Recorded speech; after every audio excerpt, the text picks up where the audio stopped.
Hello, welcome to the second part on FDTD method. Now we have all the tools that we need from the first part. We know that the electric and magnetic field are staggered in time, they are staggered in space. And now we can move on to write what we call the time marching scheme in the FDTD method. Here I'm showing you four cells together. So this common edge is shared between all these four cells. So we have, this is node I, J, and K. This is the electric field in the x direction related to node I, J, and K. And because the magnetic fields are defined at the middle of the faces, you have four magnetic fields surrounding the electric field E. And this is actually exactly what Maxwell's equations are saying. Maxwell's equations are saying that the curl of H is equal to J plus partial D partial T. So if we write Maxwell's equation, the one related to the curl of H, it's simply saying that curl of H is equal to J, which is equal to J impressed plus sigma E plus partial D partial T. So what is happening here?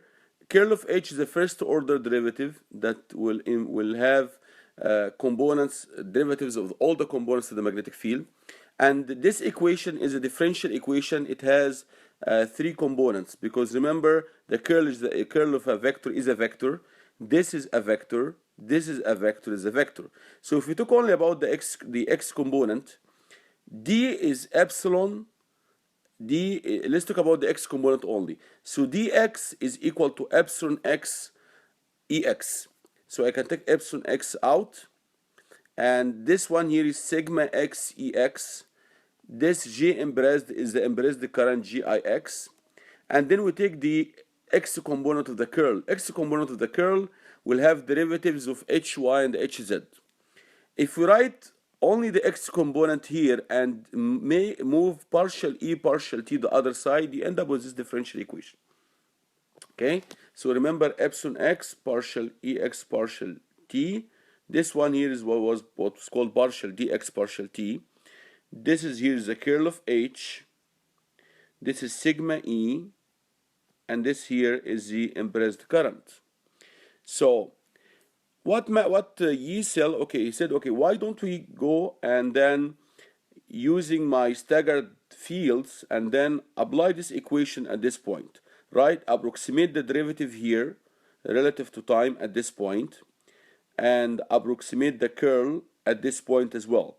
So the curl at this point has partial hz partial y, but partial hz partial y can be approximated as at the difference between this hz and this hz divided by this distance, which is delta y. This is central difference approximation.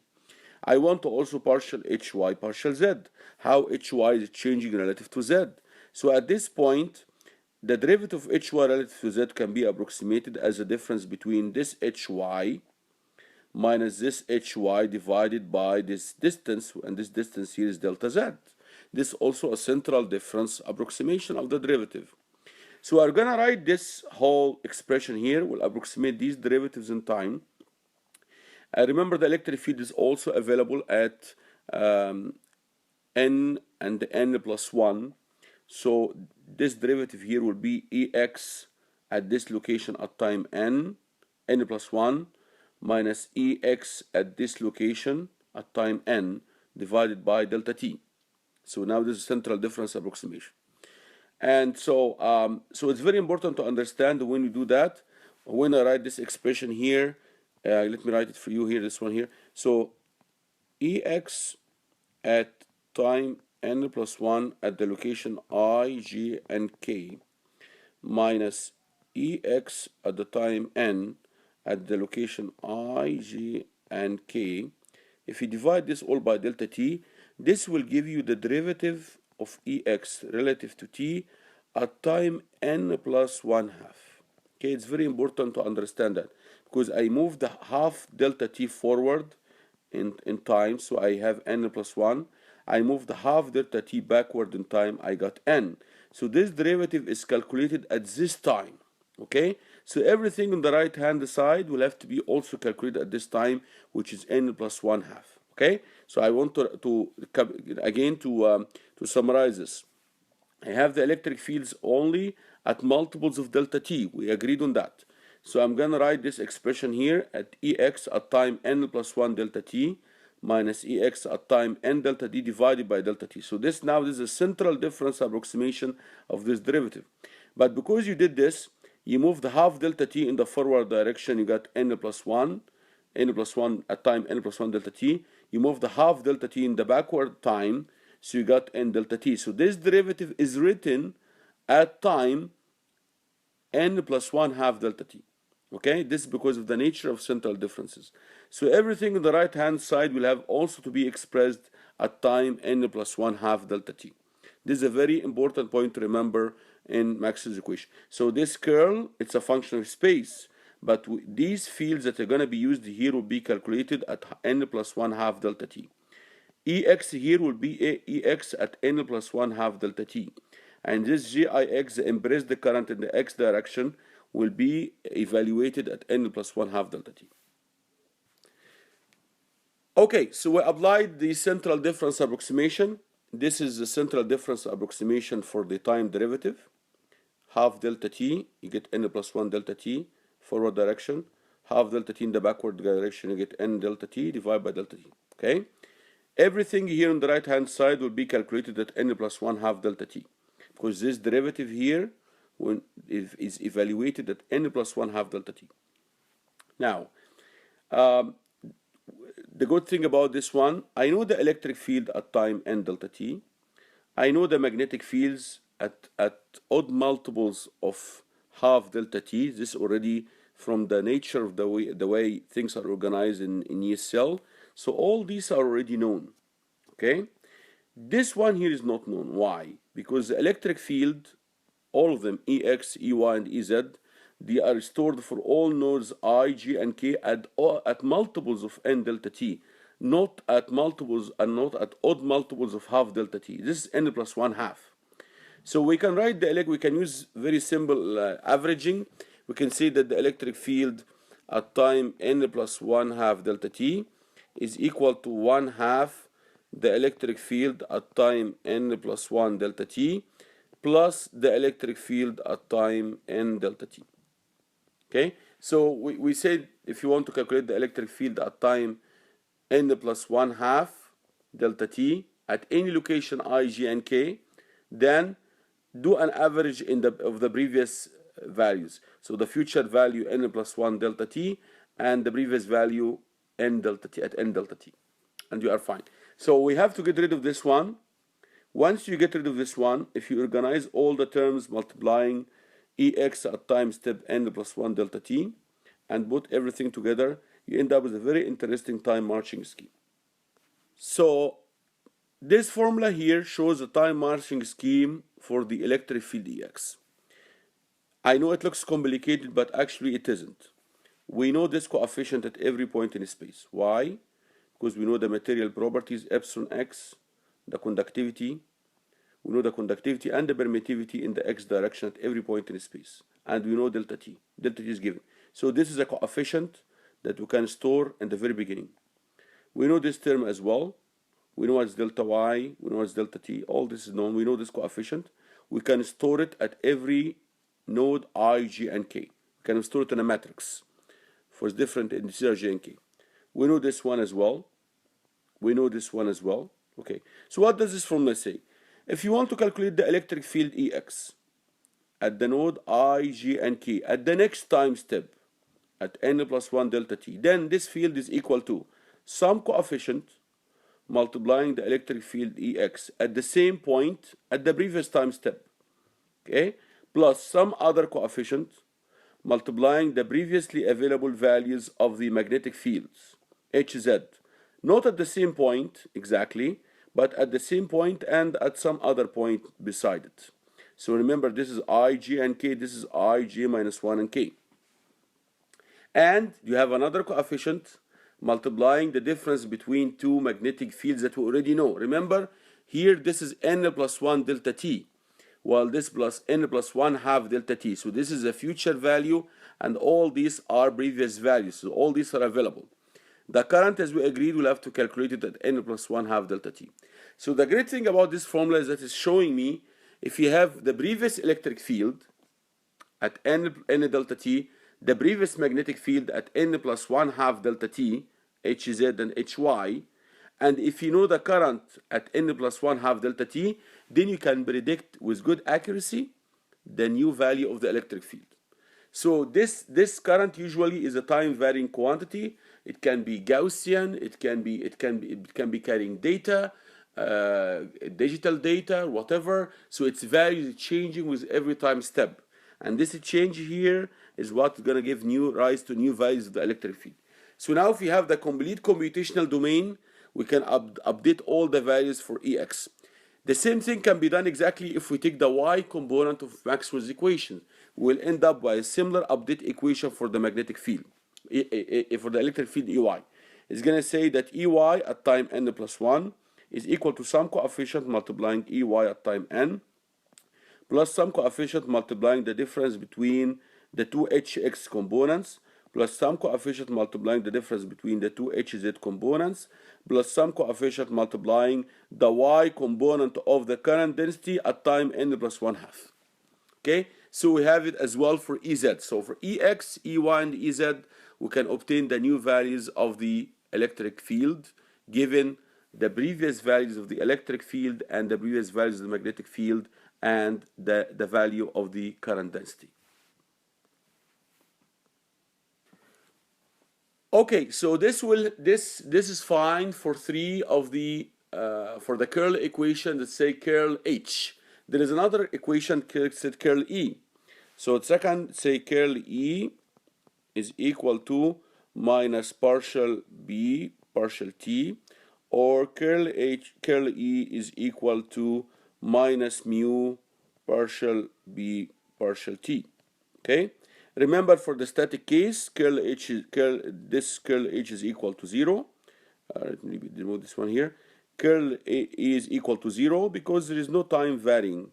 In the static case, nothing changes with time, so partial B partial T is equal to 0 and curl is equal to 0. And this is what we covered in statics. But if there is time varying, if your current is changing with time, all the fields will be changing with time, then partial B partial T will be changing with time, then the curl of E will not be 0. Okay, so now what again, another brilliant implementation that Yi did is that he said, okay, I'm going to write this equation. This is a differential equation. It has three components. So here I have mu x. Actually, let me correct this one here. If I used already mu, this should be h, correct?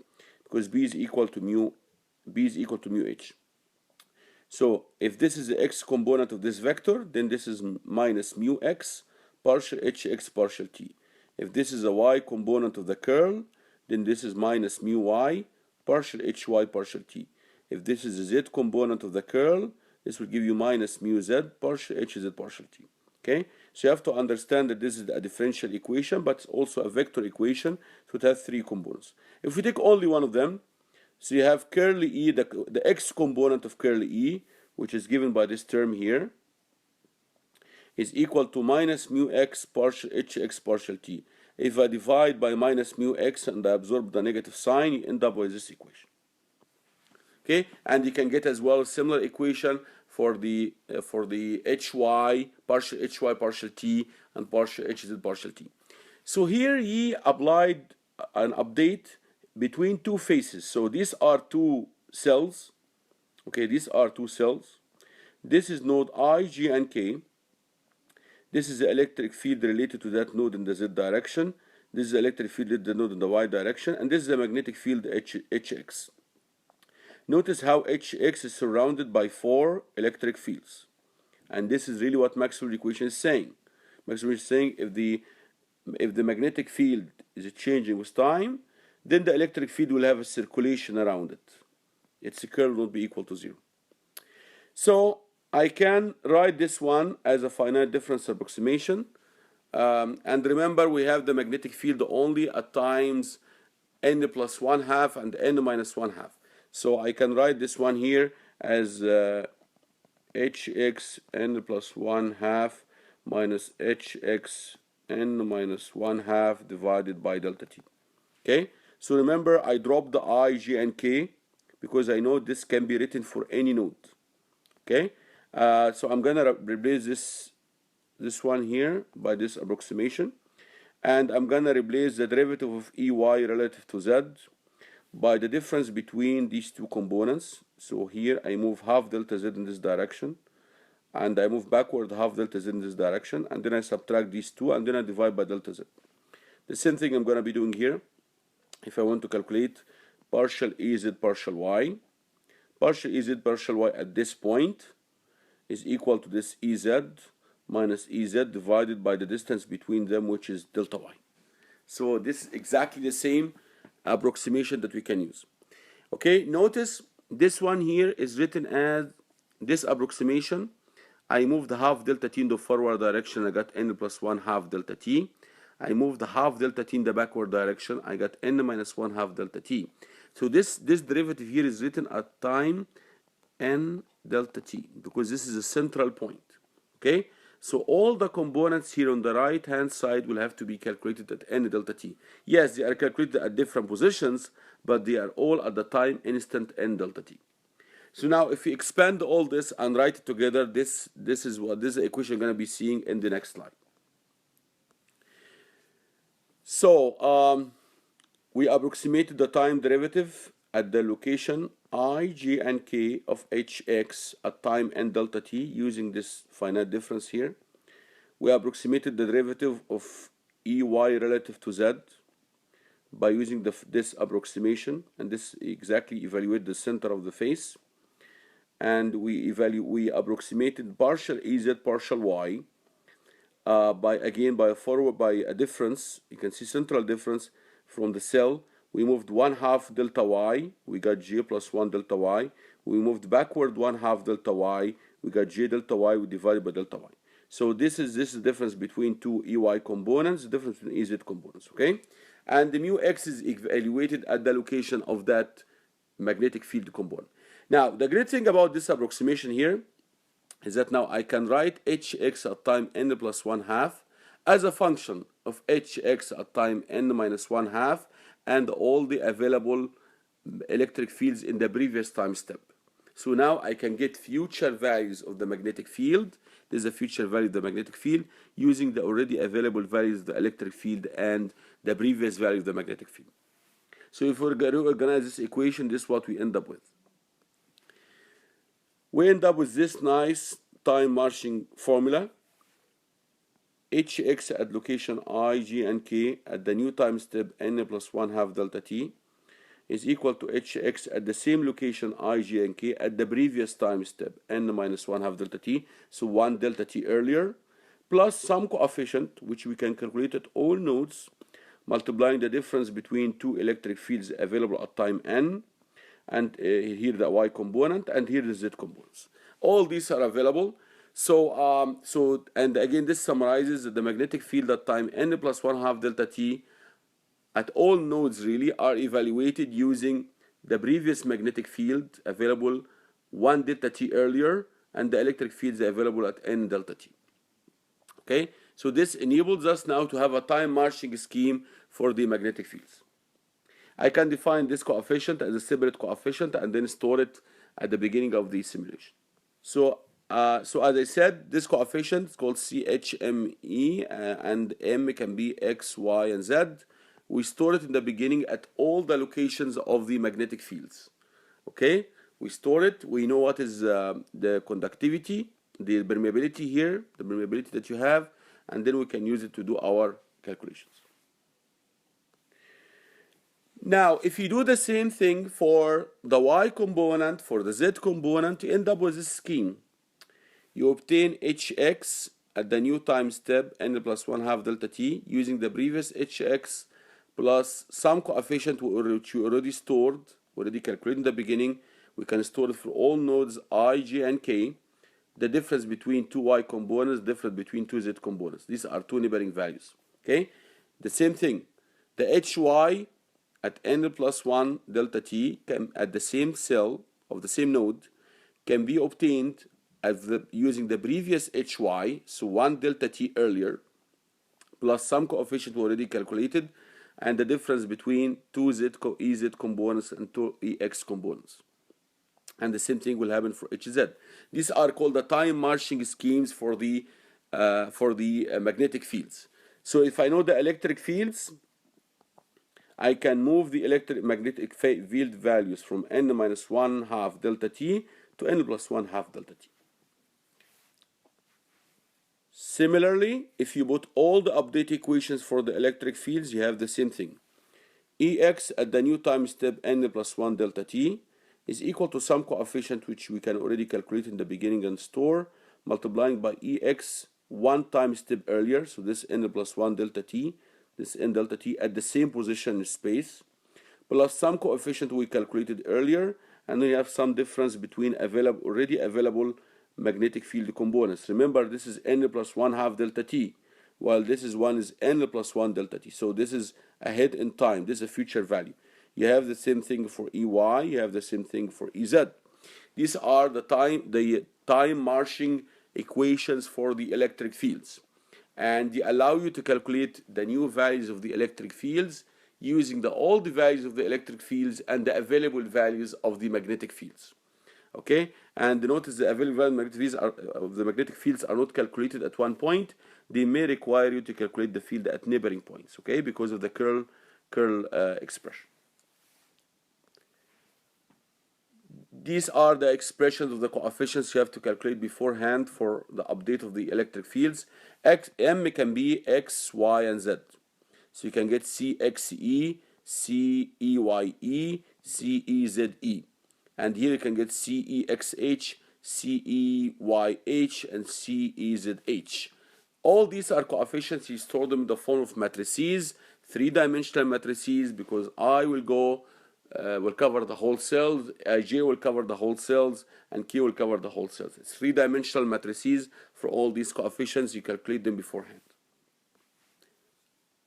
Okay, so this is how the FDTD solver goes. If you are just a user of these solvers, you're not going to see any of this. You just define, you say, I have this excitation, I have these materials, I have this plane, it's made of this conductor, run the simulation. But what's happening in the background is that the FD algorithm will start once you defined for it all the materials, epsilon x, epsilon y, epsilon z, mu x, mu y, mu z, sigma x, sigma y, sigma z for at all points I, j, and k.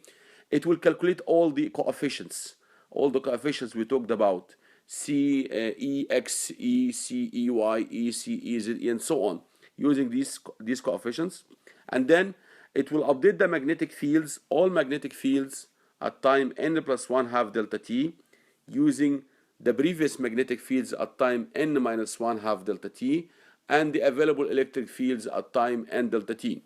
Once it updated the magnetic fields at n plus 1/2 delta t, it will then update the electric fields at n plus 1 delta t. Remember, the electric fields at n plus 1 delta t are calculated using the electric fields at n delta t and the magnetic fields at n plus 1/2 delta t. And then they apply something called boundary conditions, because all the derivation that we have done is only available for internal components. If you have a component on the boundary of the domain, it requires special calculation. There is something called perfectly matched layer. There is something called perfectly matched boundary, absorbing boundary condition. There are so many of them.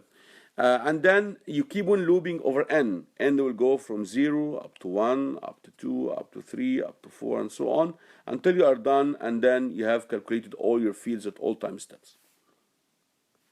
So the basic idea I would like you to get out from this video is that we start in the beginning with three-dimensional matrices of Ex, three-dimensional matrices of Ey, three-dimensional matrices of Ez, three-dimensional matrices of Hx, Hy, and Hz. At time 0, everything is 0. It's usually started by 0 domain. All the fields are 0. And then at time 1/2 delta t, you evaluate all the magnetic fields, Hx and Hy and Hz, using the magnetic fields 1 delta t earlier, which are all zeros here at minus 1/2 delta t, and the electric fields at 0 delta t. Okay? Once you have calculated those, you move another 1/2 delta t. So you calculate the electric field at delta t using the electric fields at 0 delta t plus the magnetic fields at 1/2 delta T. Once you have done all these electric fields, you move to the magnetic fields. So the magnetic fields at 3 delta T over 2, and of course there is a 2 missing here. Okay, 3 delta T over 2. You calculate them using the magnetic fields available 1/2 delta T earlier, and the electric fields available 1/2 delta T earlier. Okay, so you can see this one will require this one and this one here. Okay, and the electric field here will require the electric field available 1/2 delta T earlier, and the magnetic field is available. This is one full delta T earlier, and this one is 1/2 delta T earlier. Okay, so you can see this is it's called Leapfrog. It's Leapfrog scheme. You move 1/2 delta T, another 1/2 delta T, and then you updated E and H, another 1/2 delta T, another 1/2 delta T. Then you updated both E and H, and so on. It's called the Leapfrog scheme for the FDTD method. Okay, of course, if you are just a user of the FDTD method, you just have to define the material, define the boundaries, define your excitation, and then the solver will take care of building all the coefficients, carrying out all the update equations, and you can put probes to see how the fields are changing in different parts of your domain.